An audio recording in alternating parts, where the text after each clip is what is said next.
let's talk a little more about the key features of linear functions. We can use our key features to help us make sense of real-world graphs like this.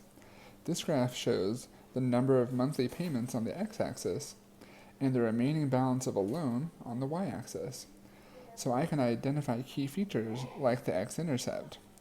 This x-intercept tells me that after 60 months of payments, the balance on my loan is 0. So I can tell that it takes me 60 months or 5 years to pay off my loan. I can use these 2 points on the graph to determine my slope, or rate of change. So from here to here, the balance on my loan drops $11,250.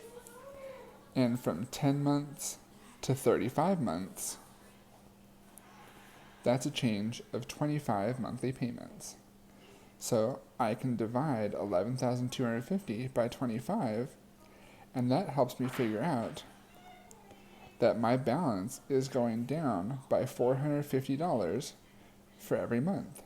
So I'm making a payment of $450 every month. I can also use that information to help me figure out exactly what my y-intercept is. Since I'm going back 10 months of payments, then I know that I can increase this loan amount by 10 times my monthly payment amount. 10 times 450 is 4,500.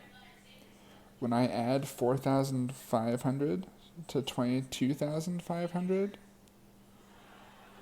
I get 27,000, exactly where this y-intercept is. So this tells me that my y-intercept is 0, 27,000. In other words, my loan balance was $27,000 before I made any monthly payments. This problem here is also a linear function, and I can tell other similar things about this graph. The water level of a river is being measured over a 2-week period. It's probably only a 2-week period because over a longer period of time, it's probably not a linear function. The level of water in a river is going to rise and fall over time. So when I focus in on just these 2 weeks, or 14 days, then I know I can have a more constant relationship. I can use this to interpret my graph. When I started measuring, the level of the water was 16 feet. 2 weeks later, the level of the water looks to be about 18 or 19 and a half feet.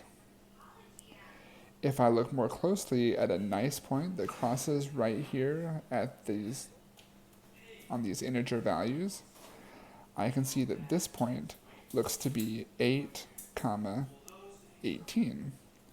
So I can tell in 8 days, my water level rose 2 feet. I can say that's rising 2 feet every 8 days.